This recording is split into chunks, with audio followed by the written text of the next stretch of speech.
इस समय की सबसे बड़ी खबर सामने आ रही है। आपको बता दें कि 130 एम्प्लॉइज को टर्मिनेट कर दिया गया है उनकी सर्विसेज से। आपको याद होगा कि साल 2019 में फायर एंड इमरजेंसी सर्विस के एग्जाम हुए थे और उन एग्जाम में साफ तौर पर कहा गया था कि जम्मू कश्मीर के अंदर सबसे बड़ा घोटाला अगर किसी एग्जाम में हुआ है तो वह यही एग्जाम है, क्योंकि इसमें बहुत से आरोप लगे थे। ये साफ तौर पर कहा गया था कि एक ही परिवार के चार चार लोगों को जो है वो लगाया गया है। इतना ही नहीं, इसके अलावा बच्चों को जो है अंदर बुक्स मिली थी, तमाम वो किताबें मिली थी जिसको देखकर उन्होंने एग्जाम दिया था और बहुत बड़े लेवल पर करप्शन इस एग्जाम के अंदर हुई थी। उसके बाद में बहुत धांधलियां हुई, बहुत कुछ चीजें हुई, रिजल्ट आया, जो लिस्ट बाहर आई उसमें जिन लोगों को चुना गया वे अपनी नौकरियां भी कर रहे थे। लगभग 6 साल इस बात को हो गया, 6 सालों से ये तमाम एम्प्लॉइज उन दफ्तरों में अपना काम भी कर रहे थे, चाहे फिर वह फायरमैन के जॉब पर थे या ड्राइवर के जॉब पर था। इसी में वह बच्चे जिन्होंने इसे लंबे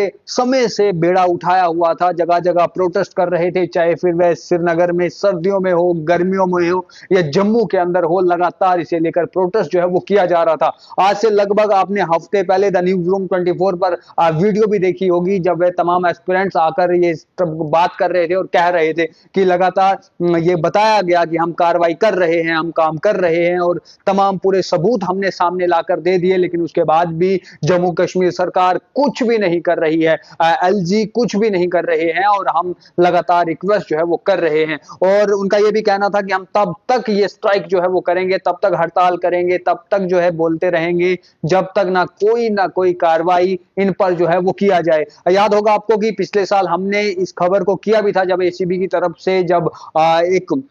एसीबी ने अपनी रिपोर्ट सौंपी थी जिसमें कहा था कि हाँ ये सही बात है, धांधली उसके अंदर हुई है, बहुत से लोगों को अरेस्ट भी किया गया था, बहुत से लोगों को सस्पेंड भी कर दिया गया था और कुछ बच्चे ऐसे भी जो है वो मिले थे जिनको इन नौकरियों में पाया गया था कि हाँ इन्होंने कहीं ना कहीं जो है वो गड़बड़ी की है, करप्शन की है, जिसकी वजह से उनके नाम जो है वो सामने आए थे। अब एक लिस्ट जो है वो सामने आई है, बहुत से सोशल मीडिया प्लेटफॉर्म पर भी चल रही है और आप सामने जो है स्क्रीन पर भी देख पा रहे होंगे। इसमें साफ तौर पर बताया गया है कि 103 अपॉइंटमेंट जो हुए थे, ये लगभग 700 के करीब जो है वह इस सरकारी नौकरी में यानी कि फायर एंड इमरजेंसी सर्विसेज में जो है इन लोगों को जॉब मिली थी, जिनमें लगभग जो है आप तमाम लोग जो है वो तस्वीरों में देख पा रहे होंगे। यहाँ पर दिया हुआ है कि इंक्वायरी जो है वो हमने बिठाई, साल 2019 में एग्जाम हुआ था, उसके बाद 20 में जब लिस्ट आई तो उसके बाद हंगामा मच गया था। एसीबी जो है वो एफआईआर रजिस्टर करती है, उसके बाद मामले की जांच शुरू कर देती है। एफआईआर का नंबर 01/2025 था और उसके बाद में तमाम कार्रवाई जो है वो शुरू कर दी जाती है। इसमें साफ तौर पर ये कहा गया था कि जो ओएमआर शीट्स है वो फैब्रिकेटेड है, स्कैन इमेजेस जो है वो आंसर शीट्स की लोगों के पास जो है वो मिली थी, मेरिट लिस्ट जो थी उसमें गड़बड़ी की गई थी और उसके बाद में 106 कैंडिडेट ऐसे थे जिनका फेवर किया गया था, जिनके कहीं ना कहीं संपर्क अच्छे थे, या किसी के पापा, किसी के चाचा, किसी के दादा, किसी के नाना, किसी के मामा की कहीं ना कहीं अप्रोच थी, उन्होंने उस अप्रोच पर जो है ये काम किया था। और इसके बाद में जब शुरू हो गई इस पर इंक्वायरी तो उसमें पाया गया कि हाँ बहुत से लोग ऐसे हैं, लगभग 100 से ज्यादा बच्चे ऐसे हैं जिनको कहीं ना कहीं उनके साथ में जो है वह उन लोगों ने करप्शन करा है और उस करप्शन के तहत लोगों को जो है कहीं ना कहीं नौकरियां जो है इसमें मिली है। ये आज के दिन का ऑर्डर आया है, 15 देख सकते हैं कि डेट यहाँ पर लिखा हुआ है, गवर्नमेंट ऑर्डर नंबर 608 और डेट आज की 15/12/2025 है। और आप ये तमाम वो लिस्ट देख सकते हैं जिनमें इन तमाम लोगों के नाम हैं, सयार अहमद, गुलजार अहमद, बिलाल अहमद, मुदस्सिर अहमद, परवेज अहमद, बिलाल अहमद, गोवर अहमद शाह, जरनेल सिंह, अशाक अहमद, उमर, बशरत, शमीम, शफकत, शौकत, इखलाक, शबीर, मोहम्मद, ओबीद शाह, शिवम चौधरी, उमर फारूक, मुर्तजा बशीर, फयाज अहमद, इरफान अहमद, हरीश कुमार, सजाद अहमद, आमिर हुसैन लोन, मोहम्मद इकबाल, ये तमाम लिस्ट जो है देख सकते हैं आपकी, कुल मिलाकर ये पूरी 130 लोगों की लिस्ट है। इन 130 लोगों को ये बताया जा रहा है कि अब कहीं ना कहीं सस्पेंड जो है वो कर दिया गया है। कहीं न कहीं जो है वो सस्पेंड कर दिया गया है। ये तमाम तस्वीरें जो है वो आप इस समय देख पा रहे होंगे। ये वो ऑर्डर कॉपी हम आपको इस समय स्क्रीन पर दिखा रहे हैं। लंबे समय से जो है इन इन इसे लेकर बच्चे जो है वो प्रोटेस्ट कर रहे थे। बच्चों का साफ तौर पर कहना था कि हाँ, धाँधलियाँ तो हुई थी, लेकिन उन धाँधलियों का संज्ञान किसी ने भी नहीं लिया। हम लगातार जो है हर जगह जा रहे हैं, हर जगह पहुँच रहे हैं, सबको बता रहे हैं कि ये कुछ हुआ है, तमाम सबूत दिए जा रहे हैं और जबकि सरकार ने ये माना भी था कि हाँ, कहीं न कहीं धाँधलियाँ हुई है, उसको लेकर एसीबी जो है वो काम कर रही है। अब एसीबी ने जो रिपोर्ट सौंपी है और उसके बाद में संज्ञान लिया गया है और अब आप ये तस्वीरें जो है वो देख पा रहे होंगे साफ तौर पर स्क्रीन पर हम आपको दिखा भी रहे हैं कि कुल मिलाकर 103 एम्प्लॉइज़ को टर्मिनेट कर दिया गया है। पिछले लगभग 6 सालों से ये इन संभागों में अपनी ड्यूटीज़ जो है वो दे रहे थे और अपनी ड्यूटीज़ देने के बाद में लगातार तनख्वाह जो है वो अपनी ले रही थी। इन लिस्टों में कोई जम्मू का है, कोई बडगाम का है, कोई डोडा का है, कोई श्रीनगर का है, कोई कालाकोट, सुंदरबनी, पुंछ का है। अलग-अलग डिस्ट्रिक्ट के लोग थे। लगभग 103 एम्प्लॉइज़ को टर्मिनेट कर दिया गया है फायर एंड इमरजेंसी सर्विसेज से और ये ऑर्डर जो है आप अपने फ़ोन स्क्रीन पर देख पा रहे होंगे कि ये आज का ऑर्डर है। अभी कुछ समय पहले होम डिपार्टमेंट की तरफ से ऑर्डर निकाला गया और उसमें साफ तौर पर ये 103 लोगों के नाम जो है वो दिए गए हैं। सोशल मीडिया पर भी अलग-अलग प्लेटफ़ॉर्म पर इस ऑर्डर को चढ़ाया जा रहा है और दिखाया जा रहा है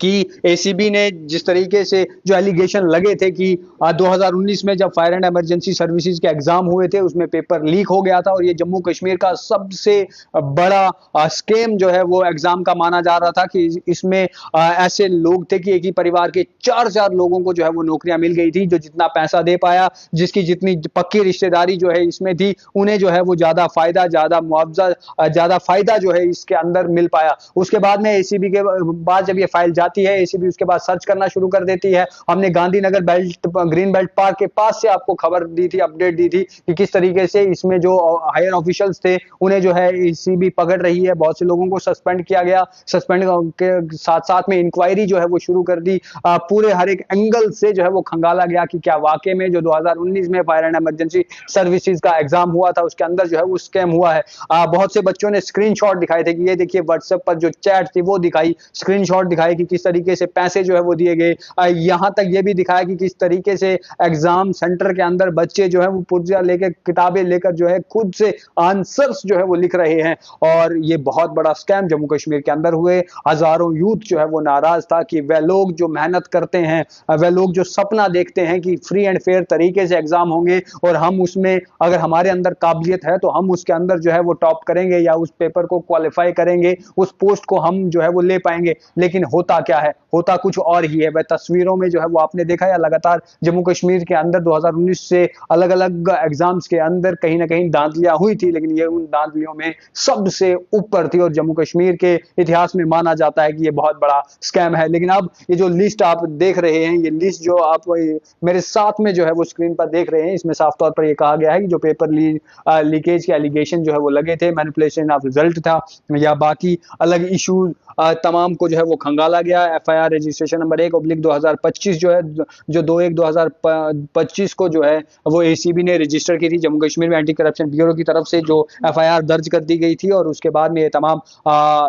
कार्रवाई शुरू हो गई। अब 130 बच्चे वो जो फायर एंड इमरजेंसीज में जो नौकरी कर रहे थे, बीते 5 से 6 साल जो है उन्हें हो गया, वह डिपार्टमेंट की तरफ से लगे हुए थे, चाहे फिर वह फायरमैन की जगह पर जॉब कर रहे थे या फायरमैन ड्राइवर्स थे, वहां पर उन्हें अब कहीं ना कहीं निकाला गया है। ये लिस्ट हमने आपको नाम भी पढ़ाया और बताया भी कि लगभग 103 बच्चों के जो नाम इस समय इस ऑर्डर में देखने को मिल रहे हैं, इन्हें बताया जा रहा है कि अब इन्हें जो है वो टर्मिनेट कर दिया गया है इनकी सर्विसेज से। लेकिन अब इसके बाद क्या, ये बहुत बड़ा सवाल है कि आपने 103 लोगों को उनकी सर्विसेज से टर्मिनेट कर दिया क्योंकि आपको ये पता लगा कि हाँ वाकई में उस स्कीम में ये लोग शामिल थे, इन्होंने दूसरों का हक खाया है। तो क्या वो बच्चे, जिन बच्चों के एग्जाम हुए थे लेकिन वह क्वालिफाई नहीं कर पाए क्योंकि बहुत उच्च लेवल पर करप्शन जो है वह इस एग्जाम के अंदर हुई, तो अब क्या आप नई नोटिफिकेशन निकालेंगे जिसमें और बाकी बच्चे जो है फायर एंड इमरजेंसी सर्विसेज में दोबारा से एग्जाम दे सके? क्योंकि जो बच्चे जो प्रोटेस्ट कर रहे थे, जब हमारी बात उनके साथ हुई तो उन्होंने कहा कि हम तैयार हैं, वह हमें आज चाहे तो एग्जाम ले सकते हैं, कल भी चाहे तो भी एग्जाम ले, लेकिन हम हमेशा एग्जाम देने के लिए तैयार हैं। जो हमने एग्जाम दिया है, अगर उन बेसिस पर आप हमें नहीं ले सकते, उस मेरिट पर आप नहीं ले सकते, तो आप दोबारा से नोटिफिकेशन निकालिए, हम फिर से एग्जाम देने के लिए तैयार हैं। लेकिन जिस तरीके से करप्शन इसके अंदर हुआ है और उस करप्शन के तहत जो जिन लोगों को सर्विस में लगाया गया है उन्हें टर्मिनेट जो है वो कीजिए। अब देखना यह है कि आगे क्या कुछ होता है। फिलहाल ये ऑर्डर सर्कुलेट किया जा रहा है और इसमें साफ तौर पर 103 लोगों के नाम दिए गए हैं कि ये वो लोग हैं जो करप्शन से इन नौकरियों तक जो है वह पहुंचे थे। अब आप तमाम लोग इस पर क्या कुछ सोचते हैं जरूर कमेंट बॉक्स में बताइएगा। वीडियो जर्नलिस्ट गगन के साथ मैं हूं राजकुमार। धन्यवाद।